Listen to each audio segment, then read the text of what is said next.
नमस्कार और स्वागत है आप सभी महत्वाकांक्षी छात्र एवं अन्य दर्शक मित्रों का ग्रोथ माउंट यूपीएससी के यूट्यूब प्लेटफॉर्म पर विभिन्न कानून जो अपने आप में महत्वपूर्ण है उनके अध्ययन हेतु इस विशेष श्रृंखला में मैं हूं आपके साथ ध्रुव जानी।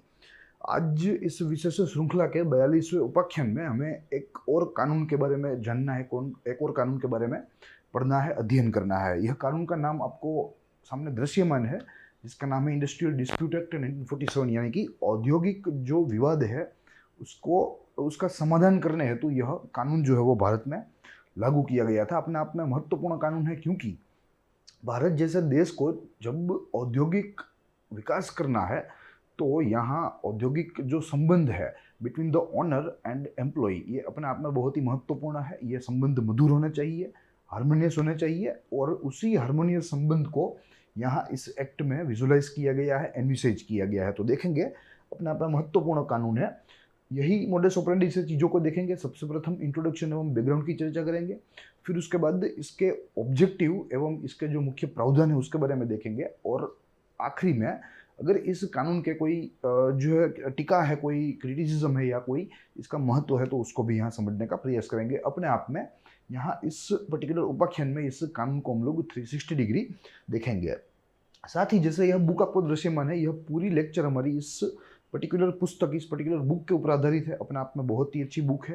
प्रति लेक्चर में मैं इस बुक का जिक्र करता हूँ, और जो यहाँ कंटेंट इस बुक में दिया गया है, इस पुस्तक में दिया गया है, ये कंटेंट अपने आप में बहुत ही फाइनली क्राफ्टेड है, फाइनली डिजाइंड है, फाइनली असेंबल्ड है। तो अपने आप में संधि सेवा एवं अन्य प्रतियोगिता परीक्षा, चाहे वो राज्य कक्षा की हो, चाहे वो निम्न कक्षा की हो, उन सारी परीक्षाओं के ज्ञान हेतु ये बुक अपने आप में महत्वपूर्ण है। तो इसी बुक का हम लोग विश्लेषण करते हैं, एनालिसिस करते हैं, और मैं आपके सामने चीज़ों को रखने का प्रयास करता हूँ। तो शुरू करेंगे आज की मूल चर्चा। जैसे टाइटल आपको दृश्यमान है, the industrial dispute act 1947। Bharat के स्वाधीन होने के बाद ही तुरंत ही यह कानून जो है उसको लागू कर दिया गया था। हालांकि इसकी जो लेगेसी है, हमें जो विरासत मिली है इस कानून की, वो ब्रिटिश की है, फिरंगी है, मगर धीरे धीरे over a period of time, over years हमने इस कानून में काफ़ी सारे फेरफार किए हैं, जिनको मैं आगे देखना है। तो सबसे प्रथम शुरू करेंगे हमारी बात इंट्रोडक्शन से। देखिए, 4 बिंदु के तहत पूरा इंट्रोडक्शन देखना है। यहाँ सारी चीज़ें स्मार्ट आर्ट के फॉर्म में आपके सामने है, माइंड मैप के फॉर्म में, ताकि अलग अलग बिंदुओं को हम लोग अच्छी तरीके से वर्गीकृत कर सके, क्लासीफाई कर सके, और उनको याद रखने में हमें आसानी रहे। तो यहाँ इंट्रोडक्शन में पहला मुद्दा कहता है कि this is a central legislation. ये हमें मालूम है, ये एक केंद्र जो विधायक के द्वारा यह विधायक प्रसार हुआ था या इसका निर्माण किया गया था, इसका गठन किया गया था। Both to reduce the exploitation of workers by laying down fair rules in situation of any dispute between employer and worker. Yes, ये एक बहुत ही स्वाभाविक सी बात है कि जब किसी भी प्रकार का विवाद हो, और जब ये विवाद मालिक एवं नौकर के बीच में हो, ठीक है, तो ज़्यादा प्रतिशत ये चांस रहता है कि यहाँ मालिक जो है उसका जो पलड़ा भारी रहता है, उसकी विजय होती है, और वहीं नौकरों के साथ या एम्प्लॉयज के साथ एक प्रकार का अन्याय बरता जाता है। ठीक है, तो ये अन्याय को बंद करवाने के लिए यह कानून जो है वो लागू किया गया था, ताकि फेयर प्रैक्टिसेस को अडॉप्ट किया जा सके, और उन प्रैक्टिसेस के तहत जो इन दो पक्षों के बीच में, इन दो समूहों के बीच में जो कोई खींचतान है, जो कोई विवाद है, उनका शमन हो सके, उनका समाधान किया जा सके। तो ये इसका प्रथम बिंदु रहा। दूसरे बिंदु में कहा गया है कि इसका उद्देश्य सबसे प्रथम है टू सिक्योर इंडस्ट्रियल पीस, यानी कि औद्योगिक शांति अपने आप में बहुत ही अनिवार्य है। जैसे मैंने आपको जिक्र किया कि अगर भारत औद्योगिक रूप से विकसित होना चाहता है, औद्योगिक विकास करना चाहता है, तो प्रीरिक्विजिट एलिमेंट, जो सबसे प्रथम जो कोई तत्व चाहिए, वो है industrial peace. And industrial peace can only be attained when the relation between workers and owners are harmonious, and harmony to maximize the productivity and increase the efficiency of industry. Yes, industrial peace यानी कि एक प्रकार से कोई विवाद ना हो, जो है जो कामकाज है वो चलता रहे, ये तो होगा ही होगा, मगर उसके साथ हमें अन्य फायदा भी होगा। वो फायदा ये है, सबसे प्रथम मैक्सिमाइज प्रोडक्टिविटी, जो उत्पादन क्षमता है किसी भी वर्कर की, वो अच्छे संबंधों में ये बढ़ जाती है, और ये अपने आप में साइंटिफिकली प्रूव भी है। And it also increases efficiency, यानी कि जो कार्यक्षमता है, कार्यक्षमता इसमें भी बढ़ावा देती है। एक प्रकार से मोरल बूस्ट मिलता है ऑनर्स को, वो चीज़ों को अपना समझ के काम करते हैं। तो इन सारी चीज़ों की वजह से अपने आप में यूनिट को फायदा होगा पर्टिकुलर, और वो यूनिट का फायदा है वो आगे चलकर पूरे प्रदेश को फायदा मिलेगा, पूरे प्रदेश का फायदा आगे चलकर पूरे देश का फायदा बनेगा। ठीक है, तो यहाँ ये इसका उद्देश्य है to maintain industrial peace as well as harmonious relations between owner and worker for greater productivity and for जो है ग्रेटर एफिशिएंसी ऑफ वर्क। फिर उसके बाद एक बिंदु कहता है कि industrial revolution are of special significance for developing country like India. Yes, भारत जैसे ऐसे विकास की यात्रा में चलने वाले जो देश है उनके लिए जो इंडस्ट्रियल रिलेशन है, यानी कि औद्योगिक संबंध बिटवीन ऑनर्स एंड एम्प्लॉयज, ये अपने आप में बहुत ही महत्वपूर्ण है, बहुत ही सिग्निफिकेंट है। क्यों सिग्निफिकेंट है? Because industrialisation have caused a gap between employees and workman. Yes, जो इंडस्ट्रियलाइजेशन है उसने एक प्रकार से गैप जो है वो बना दिया है, एक खाई बना दी है, आप कह सकते हैं एक जॉर्ज बना दिया है। और कैपिटलिज्म की वजह से दो समूहों में एक प्रकार से जो है दूरी बन गई है। As workman has no control over the means of production, conflict and frictions arise. Yes, जो वर्कमैन है उनको मात्र और मात्र काम ही करना है, जो प्रोडक्शन के साधन है, जो उत्पादन के साधन है, उनके ऊपर उनका कोई प्रभुत्व नहीं है। तो जाहिर है कि डिस्प्यूट जो है वो होने वाला है। यहाँ एम्प्लॉयर आएगा, एम्प्लॉयर एंड वर्कमैन के बीच में जो संबंध है वो धीरे धीरे उनमें दूरी बढ़ रही है, जो अपने आप में हानिकारक है। भारत जैसे ऐसे जो है महत्वाकांक्षी देश के लिए जो औद्योगिक दृष्टि से औद्योगिक जो है पटरी से आगे बढ़ना चाहता है, और ये तो 1947 में ही तय हो गया था जब हम आज़ाद हुए, और जब 5 ईयर प्लान्स का गठन किया गया which act as an growth engine of India, और उन 5 ईयर प्लान्स में जब इंडस्ट्रियलाइजेशन के ऊपर भार दिया गया तभी ये तय हो गया था कि भारत जो है वो एग्रियन, भले ही आज एग्रियन है मगर कल वो औद्योगिक देश बनना चाहता है। आज भी हमारी वही इच्छा है। उसके बाद देखें तो आखिरी बिंदु इंट्रोडक्शन में कहता है कि act is critical in encouraging collective bargaining and productive communication between the management and workers which improves relation and reduces grievance. Yes, this act is actually critical. ठीक है, बहुत ही महत्वपूर्ण है, और ये अपने आप में जो वर्कमैन है उनकी एक आवाज़ जो है वो बनाता है, कलेक्टिव आवाज़ बनाता है, और इस कलेक्टिव आवाज़ बनने से दोनों के बीच में, दोनों समूह के बीच का जो संबंध है वो मधुर भी आज रहता है। तो अपने आप में ये कानून महत्वपूर्ण है, ज़रूरी भी है, उपयोगी भी है। ठीक है, ये बात रही पूरी इंट्रोडक्शन की।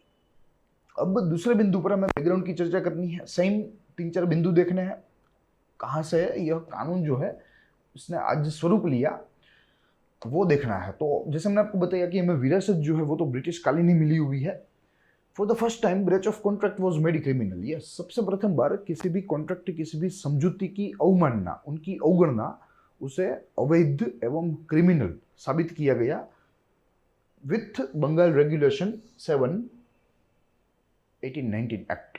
ठीक है, यह बंगाल प्रोविंस को जो रेगुलेट करने के लिए यह कानून लादा गया था, जिसके तहत सबसे प्रथम बार breach of contract was termed as या was calculated as a criminal process, या उसे एक प्रकार का गुनाह माना गया जो सजा के पात्र हो। It was followed by merchant shipping act 1859। इसमें भी ब्रेच ऑफ कॉन्ट्रैक्ट को क्रिमिनलाइज किया गया था मर्चेंट शिपिंग एक्ट 1859 में। Then it followed by workman breach of contract act 1860। ठीक है, तो यहाँ से इसकी शुरुआत हुई थी। ये प्रिलिमिनरी पॉइंट ऑफ व्यू से अपने आप में ये बहुत ही महत्वपूर्ण प्रश्न है। साथ ही में अगर आप कानून के विद्यार्थी हो, कानूनी क्षेत्र के साथ जुड़े हुए हैं, तो भी ये लेक्चर्स आपको बहुत ही फायदेमंद साबित होंगे। साथ ही यहाँ जो चीज़ों की चर्चा होती है ये बहुत ही गहरी चर्चा होती है, बहुत ही सूक्ष्म चर्चा होती है। तो ये सारी माहितियाँ आपको कहीं ना कहीं जो है आपके कैरियर में बहुत ही काम लगेगी। ठीक है, तो यहाँ से शुरुआत हुई 1819 के बंगाल रेगुलेशन एक्ट से। फिर इन 1859 huge unrest created due to delay of payments to worker by European railway contractors in Bombay Presidency। इस बॉम्बे प्रेसिडेंसी में तब 3 मुख्य प्रेसिडेंसी थी जो हमें मालूम होना चाहिए, जो हमारे इतिहास में बहुत ही बेसिक चीज़ है। इनमें से एक बॉम्बे प्रेसिडेंसी, जहां ब्रिटिशरों का एक अपने आप में एक हब था। तब जो यूरोपियन रेलवे यहाँ कार्यरत थी, जो कार्य करती थी, उनके द्वारा भारतीय वर्कमैन के जो सैलरी है, उनका जो रेम्यूनरेशन है, वो रोका गया था। और इसका विरोध भी भरपूर हुआ इन द ईयर 1859, वही यहाँ लिखा गया है। In consequences on request of Mumbai government of India about the employers and workman's dispute act 1860। Yes, this is how the act of 1860 was emerged. ठीक है, huge unrest was created because European railway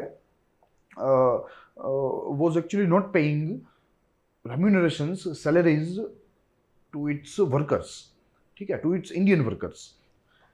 तो इनके द्वारा एक प्रकार से विरोध प्रदर्शन किया गया। वो प्रेशर आया बॉम्बे की, तब की बॉम्बे प्रेसिडेंसी की सरकार पर, और बॉम्बे प्रेसिडेंसी की सरकार ने गवर्नमेंट ऑफ इंडिया को, जो कि ब्रिटिशरों के द्वारा ही चलती थी तब, उनको जो है अनुरोध किया, और उनके द्वारा यहाँ ये एक्ट यानी कि एम्प्लॉयर्स वर्कमैन्स डिस्प्यूट जो है 1860 उसको यहाँ लागू किया गया। तो ये इसके उद्भव का कारण था।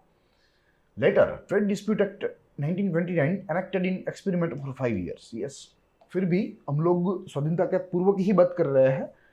1929 में एक ट्रेड डिस्प्यूट एक्ट करके आया, जिसने भी अपने आप में ब्रेच ऑफ कॉन्ट्रैक्ट को एक प्रकार से क्रिमिनलाइज ही किया था।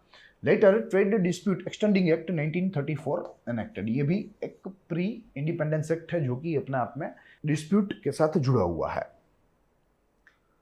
उसके बाद जो आखिरी मुद्दा है वो कहता है कि second world war and wave of independence brought necessary change in relation dynamics. Yes, this was actually a milestone. ठीक है, यह जो घटना है इंडस्ट्रियल डिस्प्यूट में पूरे विश्व के, ये अपने आप में सीमाचिन्ह रूप घटना है, क्योंकि दूसरे वर्ल्ड वॉर के बाद जो कॉलोनिस्ट जो देश थे, उनकी हार हो गई। ठीक है, उनको अपना जो ठिकाना था, जहाँ जहाँ वे ट्रेसपास जो है जिन जिन देशों को उन्होंने किया था, उन सबको अब उन्हें छोड़ना था। साथ ही में जहाँ जहाँ उन्होंने कॉलोनी स्थापी है, वहाँ के लोगों को उन्होंने स्लेव ही गिना है। यानी कि अगर इंग्लैंड इंडिया आया फॉर एग्जांपल, तो यहाँ वो अपने कैपिटल की मदद से जो है वो एम्प्लॉयर बनता था, और भारतीयों को, मजदूरों का जो है वो शोषण करता था। तो ये मात्र और मात्र भारत के लिए सीमित नहीं है। कहा जाता है कि ब्रिटिशरों की 70 कॉलोनी थी as like India in whole world. ठीक है, तो ये सारी जगहों पर इनका व्यवहार ऐसा ही था। तो उनकी हार से, सेकेंड वर्ल्ड वॉर में उस गुट की हार से, यहाँ अब यह जो ऑनर और एम्प्लॉइज के जो रिलेशन है, उसका पूरा का पूरा, उसकी पूरी की पूरी कायापलट हो गई, पूरा आउटलुक ही चेंज हो गया, जो यहाँ लिखा गया है। Then after industrial dispute act 1947 was enacted. ठीक है, तो ये बात रही यहाँ बैकग्राउंड की। अब इनके उद्देश्य देखने हैं, उद्देश्य के साथ ही में मुख्य प्रावधान देखने हैं, जो अपने आप में थोड़े महत्वपूर्ण है। शुरू करेंगे ऑब्जेक्टिव से। 4 मेन ऑब्जेक्टिव है। सबसे प्रथम, to investigate and settle industrial dispute. Yes, सबसे प्रथम तो कोई भी अगर मुद्दा है, कोई भी मामला है, तो उसकी जांच करे, और जांच के बाद उस मामले का समाधान करने का प्रयास इस कानून करता है, या इस कानून के द्वारा किया गया है। To secure industrial peace and harmony. Yes, औद्योगिक शांति बरकरार रखना है, मजदूर संबंध भी बनाए रखना है। To safeguard the rights of workman and employees. Yes, दोनों के, चाहे वो एम्प्लॉयर हो चाहे वो वर्कमैन हो, दोनों के जो राइट्स है, जो अधिकार है, उनका हनन ना होना चाहिए, उनका उल्लंघन ना होना चाहिए। उस बात का भी ध्यान इस कानून में रखा गया है। To promote industrial development and proper management of industry. Yes, औद्योगिक विकास को एक प्रकार से प्रोत्साहन देना, साथ ही में जो औद्योगिक प्रबंधन है उसको भी असरकारक बनाना, बहुत ही अच्छा बनाना। तो यह सारी चीज़ों के साथ, यह सारे उद्देश्यों के साथ यह कानून को यहाँ पारित किया गया था, भारत में लागू भी किया गया। अब कुछ इंपॉर्टेंट प्रोविजंस देखेंगे, कुछ डेफिनेशंस है, कुछ जो है अलग अलग अथॉरिटीज़ के निर्माण की भी बात यहाँ की गई है। तो इन सारी चीज़ों को हम लोग यहाँ इंपॉर्टेंट प्रोविजंस में देखेंगे, जिनमें सबसे प्रथम हमें देखना है extent. It extend to all of India, पूरे भारत के ऊपर ये लागू है। Important definitions which are mentioned in section 2 of the act, which out of first is industry. It includes trade, business, manufacture, undertakings or calling of employers, and includes service, employment, handicraft, occupation और evocation. ठीक है, तो यह सारी चीजें हैं जहां जिन्हें उद्योग, हम लोग कह सकते हैं, उद्योग परिभाषित कर सकते हैं। फिर उसके बाद इंडस्ट्रियल डिस्प्यूट की भी डेफिनेशन दी गई है, विच इंक्लूड्स एनी डिस्प्यूट और डिफरेंस अबाउट एम्प्लॉयमेंट और नॉन एम्प्लॉयमेंट और terms of employment of any person between employer and employees, workman and employers and workman. ठीक है, तो कोई भी संबंध हो औद्योगिक क्षेत्र में, अगर उसमें किसी भी प्रकार का विवाद है, किसी भी प्रकार का संघर्ष है, तो उसका समन करना इस कानून का काम है, और उस विवादों को इंडस्ट्रियल डिस्प्यूट का नाम इस कानून की इस परिभाषा ने दिया है। उसके बाद lockout, it means temporary closing of a place of work, suspension of work और refusal of the employer to employ such a number of person. ठीक है, जिसे लॉकआउट कहते हैं। Strike, it means cessation of work by people who are employed in the industry, acting together or concerted refusal on the ground of common undertaking of the number of people who are employed to work। yes, यानी कि जो lockout है, it is executed by employer, while the strike is executed by employees। ठीक है, ये भेद हमें यहाँ समझना है, और ये भेद यहाँ इस कानून की दूसरी धारा में स्पष्ट होता है। अब वेजेस, एक और परिभाषा, it means the remuneration which is payable to the workman in respect of his employment or work done by him. It includes allowance, value of house, accommodation, traveling concession or commission on sales and business। It does not include bonus, contribution in pension or provident fund and gratuity। yes, ये बात यहाँ हमें गौर करनी है। ठीक है, wages यानी कि एक प्रकार से रेम्यूनरेशन,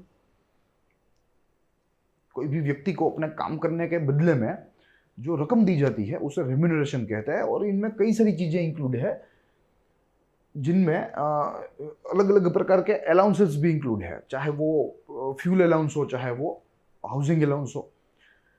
मगर इसमें क्या इंक्लूड नहीं है, तो वो है bonus, which is paid once or twice in year according to the policy of industry.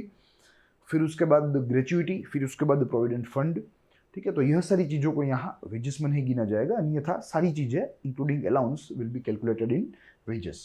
Then after workman, it includes any person employed to do technical, manual, skilled, unskilled, clerical, operational or supervisory work for hire or reward। And in case of industrial dispute, it also includes dismissed, discharged or retrenched। It does not include any person employed subject to Air Force, Army or Navy Act, because they are not called as employee, as a police officer or employee of a prison, in managerial or administrative capacity, in a supervisory capacity, draws wages exceeding ₹10,000। ठीक है, तो ये 4 वर्गों के अलावा अन्य सारे व्यक्ति जिनको अलग अलग हेतु रखा गया है, चाहे वो स्किल्ड काम हो, चाहे वो टेक्निकल हो, चाहे नॉन टेक्निकल हो, चाहे नॉन स्किल्ड हो। ठीक है, इन सारे व्यक्तियों को अपने आप में वर्कमैन यहाँ गिना जाएगा, ऐसी यहाँ परिभाषा दी गई है। फिर उसके बाद कई सारी अथॉरिटी का भी निर्माण किया गया है, जिनको में यहाँ देखना है। सेक्शन 3 में वर्क कमिटीज का जिक्र किया गया है। The appropriate government may by order form a works committee in establishment where more than 100 workman are employed. Yes, ठीक है, वर्क कमिटी की जो क्राइटेरिया है उसके लिए यह आंकड़ा बहुत ही जरूरी है। जिन उद्योगों में 100 से अधिक कर्मचारी हो या कर्मी हो, ठीक है, वहां एक वर्क्स कमेटी बनाई जाएगी जो अपने आप में इंडस्ट्रियल डिस्प्यूट्स हार्मोनियस रहे और कॉन्फ्लिक्ट फ्री रहे, उसका ध्यान रखेगी। ठीक है, मगर ये क्राइटेरिया महत्वपूर्ण है, 100 से अधिक कर्मी वाली जो इंडस्ट्री। फिर उसके बाद with equal representation of workman and employers, it has to promote measures of peace and harmony between employer and workman and make statements on common interest and concern. Yes, जिसका जिक्र मैंने किया।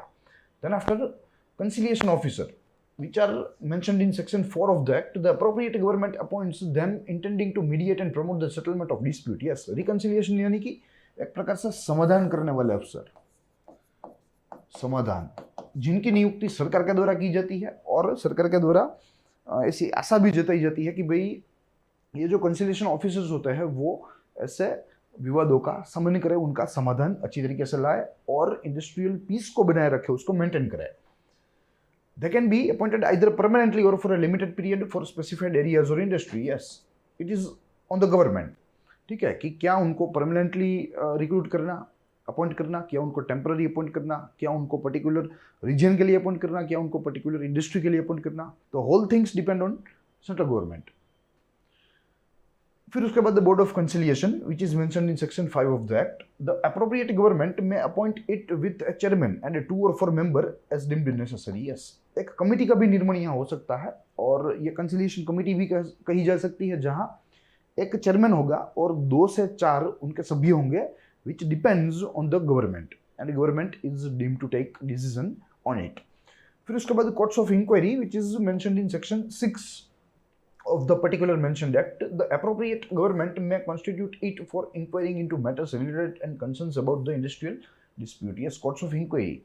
सरकार जो है वो किसी भी प्रकार की ऐसी इंक्वायरी को कमीशन कर सकती है जो अपने आप में इंडस्ट्रियल डिस्प्यूट्स के अंदर उतरे, चीज़ों को जांचे और सरकार को एक न्यूट्रल जो है अहवाल प्रस्तुत करे. फिर उसके बाद labour courts which are mentioned in section 7 of the act. They are important. The appropriate government may constitute 1 or more labor courts for adjudication of industrial dispute provided in schedule 2 of the act. It shall consist of only 1 person. Very good. ठीक है, ये महत्वपूर्ण बिंदु है. Labour courts में मात्र और मात्र एक ही व्यक्ति होगा और वो एक ही जज होगा और वो मात्र और मात्र इंडस्ट्रियल डिस्प्यूट्स रिलेटेड जो मैटर्स है उनको ही देखेगा, उनके ऊपर ही अपना जजमेंट देगा. Then after tribunals which are mentioned in section 7A. ठीक है, यहाँ अल्फाबेट आया which means they were not present, probably they were not present at the induction of this act, but later it was introduced. तो इसलिए यहाँ section 7A लिखा हुआ है. मैंने आपको कई बार कहा है कि जहाँ अल्फाबेट्स आए वहाँ सेक्शन में पीछे, तो 99% वो सेक्शन जो है वो अमेंडमेंट से जुड़ी होती है, मूल डॉक्यूमेंट में वो गैरहाजिर रहती है. The appropriate government may establish for adjudication of disputes and enlisted in schedule 2 or 3 or functions, but 2 assessors can be appointed to advise the tribunal. National Tribunal, which is mentioned in section 7B. The central government may establish such national tribunals which is deemed necessary and refer to following cases, which include involving the question of national importance and second affects industrial establishment in 2 or more states. Yes, तो ऐसे मामलों में जहाँ राज्य का हित निहित है, वैसे मामलों में जो केंद्र सरकार है वो अपने आप में केंद्रीय स्तरीय ट्रिब्यूनल का निर्माण कर सकती है, जिनमें 2 मुद्दे होने जरूरी है. जिनमें सबसे प्रथम जो मुद्दा हमने देखा कि whether it's a question of national interest और नॉट, क्या ये राष्ट्रीय हित का प्रश्न है तो केंद्र स्तर की ट्रिब्यूनल का निर्माण किया जाएगा, या ये कोई ऐसा औद्योगिक जो है प्रश्न है, कोई ऐसा औद्योगिक विवाद है जिनमें 2 से अधिक या 1 से अधिक राज्य शामिल है. तो ऐसे मामलों में सरकार जो है वो नेशनल ट्रिब्यूनल का निर्माण करेगा, उसका गठन करेगा. Then after voluntary reference to the dispute to arbitration which includes in section 10A. When employer and workmen agree on arbitration as dispute resolution mechanism, then the dispute can be referred to arbitration anytime before the dispute referred to labor court, tribunals or national tribunals. Yes, arbitration यानी कि समाधान, और कैसा समाधान, जो न्यायिक प्रक्रिया जो निहित है इसके लिए उसके अल्टरनेट तरीके से, उसके एक अन्य तरीके से समाधान, कोर्ट कचहरी के चक्कर में ना पड़ते हुए दोनों पक्ष अगर सामने बैठे और लेट गो करें तो ये आर्बिट्रेशन जो है वो पॉसिबल हो सकता है. तो यहाँ भी ये पॉसिबल है ऐसा कहा गया है. मगर अगर ये एक बार हो गया तो इसको लेबर कोर्ट में जाने की ज़रूरत नहीं है, उसको ना तो ट्रिब्यूनल में जाने की ज़रूरत है ना तो नेशनल ट्रिब्यूनल में. Then after grievance redressal machinery, every industrial settlement with 20 or more workmen shall have a grievance redressal committee. Very good. ये फिर से क्राइटेरिया आया जो हमारे लिए महत्वपूर्ण है. एवरी इंडस्ट्रियल सेटलमेंट, ठीक है, कोई भी ऐसा औद्योगिक एकम, औद्योगिक यूनिट हो जहां 20 से अधिक कर्मचारी हो, अगर ऐसा है तो वहां ग्रीवेंस रेड्यूसल मशीनरी होनी आवश्यक है इस कानून के तहत. Such committee must have equal members not exceeding 6. 6 से अधिक मेंबर्स नहीं होना चाहिए. From employer and workman and chairman is chosen in rotation among them. The committee may complete its proceedings within 30 days। ठीक है, तो इस प्रकार का मैकेनिज्म, इन हाउस मैकेनिज्म यहाँ बनाने की जो है सिफारिश या बनाने का प्रावधान इस कानून में रखा गया है। Then after prohibition on strikes and lockouts which is dealt in section 22, I'm sorry. In public utility service, the person shall not go on strike or lock down in breach of contract. Yes, in public utility service, यानी कि जो सार्वजनिक जो उपयोग की जो सेवाएं है, वहां अगर ब्रेच ऑफ कॉन्ट्रैक्ट हुआ भी तो भी लॉकआउट एवं जो स्ट्राइक है वो समाधान का उपाय नहीं है, ऐसा यहाँ कहा गया है। Without giving notice of 6 weeks to the employer, 6 weeks यानी कि 1.5 महीने के पहले अगर किसी भी समूह को, चाहे जो है कोई भी क्षेत्र का हो, अगर वो पब्लिक यूटिलिटी सर्विस के साथ जुड़ा हुआ है और वहाँ के कर्मचारियों को स्ट्राइक पर जाना है कोई भी मुद्दे के ऊपर, कोई भी विवाद के ऊपर, तो उनको 1.5 महीने पहले लिखित नोटिस देनी होगी। Within 14 days of such notice or before the expiry of the date of the strike of such notice or during the pendency of conciliation before the officer and before 7 days of the conclusion of such conciliation। ठीक है, तो इतनी सारी चीज़ों का ध्यान रखना पड़ेगा वर्कर्स को जब वे लोग स्ट्राइक करना चाहते हो तब, या एम्प्लॉयर को जब वो लॉकआउट करना चाहता हो तो। Then after general prohibition on strikes and lockouts की बात करें, जो कि 23 में इसका जिक्र किया गया है, नो वर्कमैन शैल गो स्ट्राइक्स और lockdown in any industrial establishment during pendency of conciliation before 7 days of the conclusion of such conciliation, pendency of proceeding before labor court। अगर कोई भी मुद्दा पड़ा है, ठीक है, तो ऐसे में no strikes no lockouts can be happened. ठीक है, अगर मुद्दा कोई भी पाइपलाइन में है, चाहे वो आर्बिट्री जो है रास्ते से हो रहा है, चाहे वो लेबर कोर्ट में है, चाहे वो ट्रिब्यूनल में है, चाहे नेशनल ट्रिब्यूनल में है, मगर एक बार मुद्दा अगर कहीं चला गया तो यहाँ स्ट्राइक भी नहीं की जा सकती वर्कर्स के द्वारा और ना तो एम्प्लॉयर के द्वारा लॉकआउट किया जा सकता है। अब pendency of arbitral proceedings and before 2 months of completion of such proceedings, any period in which settlement or award is in operation. Yes, in pipeline में हो, इन ऑपरेशन में हो, तो ऐसे में no strikes and no lockouts. Then after right to compensation for laid off workman, a workman who appears in muster roll and works continuously for 1 year shall be paid compensation for all days he is laid off equal to 50% of total basic wages and dearness allowance. If there is an agreement between employer and workman, no compensation to be paid after the first 45 days of laid off, no compensation when a workman is laid off। ठीक है, तो यह depend करता है दो पक्षों के ऊपर किस प्रकार की समझौती उनके द्वारा की गई है, लेबर और एम्प्लॉयर के द्वारा। जिस प्रकार की समझौती होगी उस प्रकार से इनको चलना पड़ेगा। अगर समझौती का उल्लंघन किया तो वो अवैध माना जाएगा, ऐसा यहाँ हमें दिया गया है। If he does not attend work for at least once a day और if laying of is the outcome of A strike और स्लोइंग डाउन ऑफ प्रोडक्शन। ठीक है, तो यहाँ कंपेंसेशन का राइट लेबर को कब है और कब नहीं है वो उसका जिक्र किया गया था। कुछ बिंदु दिए गए थे, अगर कोई भी लेबर का वर्तन कुछ ऐसा हो जो यहाँ बिंदु के तहत मेंशन किया गया है, तो उनको कंपेंसेशन मिलना या रेम्यूनरेशन मिलने पात्र नहीं है। ठीक है, तो ये यहाँ कुछ प्रावधान रखे गए हैं। Condition for retrenchment, workman who has been continuously working for 1 year shall not be retrenched except when 1 month notice is given and such notice period is expired. Compensation has been paid equivalent to 15 days of pay for every completed year of the continuous year or notice is served by the appropriate government। Yes, तो किनको निकाला जाए किनको ना निकाला जाए यहाँ कहा गया है, ये इसका क्राइटेरिया है 12 महीने का। ठीक है, अगर कोई भी लेबर आपके साथ आपके इंडस्ट्रियल यूनिट में 1 वर्ष से ज़्यादा काम कर रहा है तो आप उनको ऐसे ही नहीं निकाल सकते, मगर you need to undergo this process. ठीक है, then only it is possible that you can ditch any of the labor। Then after penalties की बात की गई है। For unfair labor practices, imprisonment extended to 6 months or fine up to 1,000 rupee। For illegal lockouts, imprisonment extended to 6 months or fine up to 50। Then after for breach of settlement or award, imprisonment extended to 6 months and or fine of rupees 2,000 for each day of such a breach। And for disclosing confidential information, imprisonment extended to 6 months and or fine up to 1,000 rupees. So these are some penal provisions which are related to this act. अब आगे देखें तो for other offences imprisonment extended to 6 months or fine of rupees 1,000. Yes, they are for other miscellaneous offences which are clubbed together.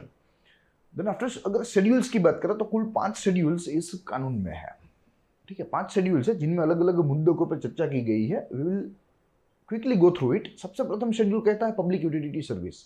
It bifurcates that what are public utility service, how workmen and employer should behave in that particular sector. Schedule 2 deals with matters within jurisdiction of labor courts. Schedule 3 deals with matters with jurisdiction of industrial tribunal. Schedule 4 deals with condition of service for charge for which notice is to be given. And Schedule 5 deals with unfair trade practices. So these are the schedules of this particular act. तो यहाँ जो important provisions थी, मुख्य प्रावधान थे जिनके द्वारा हमें कई सारी परिभाषाओं को देखने का लाभ मिला, साथ ही में कई सारी ऑथोरिटीज देखी और इस पूरे कानून का मैकेनिज्म देखा। अब हमें देखना है अमेंडमेंट्स कितनी बार यह एक्ट अमेंड हुआ। देखिए there is a multiple amendment, ठीक है। बहुत ही ज्यादा बार यह कानून अपने आप में अमेंड हुआ है। 1947 से लागू हुआ, पहला अमेंडमेंट आया 1949 में। अगर आज दिन की बात करें तो there are total 17 amendments which are done in this act, which started initiated from 1949, then after in 1951, then after 1953, then 1956 में एक अमेंडमेंट आया जिसके तहत labour court and labour court tribunals and national tribunals का यहाँ समावेशन किया गया। जो हमने आर्टिकल्स देखे थे, आर्टिकल 7, 7A, 7B, वो सारी चीज़ें यहाँ 1956 के जो है सुधार से निहित की गई। देन आफ्टर 1957, 1960, 61, 64, 1970, 71, 82, 84, 87 में 2 बार, देन आफ्टर 96 में, and the last second last was in 2010, which added grievance redressal mechanism या machinery for the individual workman in every industrial establishment. Yes, प्रति कर्मचारी को एक प्रकार से यहाँ रक्षण दिया गया है। And the last one was happened in 2017, 4 years back. ठीक है, तो ये सारे जो है अमेंडमेंट इस कानून ने देखे हैं और आज का जो रूप है इस कानून का वो इतने अमेंडमेंट के बाद है। अब हमें इसके क्रिटिसिज्म एवं इम्पोर्टेंस की चर्चा करनी है, वो भी यहाँ रेडी ही है ताकि चीज़ों को आसानी से देखा जा सके, स्पष्ट रूप से और तेजी से समझा जा सके। देखेंगे सबसे प्रथम क्रिटिसिज्म से शुरुआत करेंगे। सबसे प्रथम, need to improve its coverage to provide minimum required protection to unorganised sector. Yes, act ने बहुत ही बड़ी बड़ी बातें की, मगर यहाँ एक तर्क ये निकलता है, एक टीका उसकी सबसे मुख्य टीका ये है कि मात्र और मात्र ऑर्गेनाइज सेक्टर को ही इसने ध्यान में रखा। जो असंगठित क्षेत्र है उसको ये कानून जो है वो भूल गया। तो ये ज़रूरत है आज के समय की, क्योंकि भारत का अगर लेबर फोर्स की बात करें भारत के, तो अधिकतम अनऑर्गेनाइज सेक्टर में एम्प्लॉयड है और बहुत ही कम पोर्शन जो है वो ऑर्गेनाइज सेक्टर में एम्प्लॉयड है। तो ये एक यहाँ प्रथम मुद्दा है, महत्वपूर्ण है।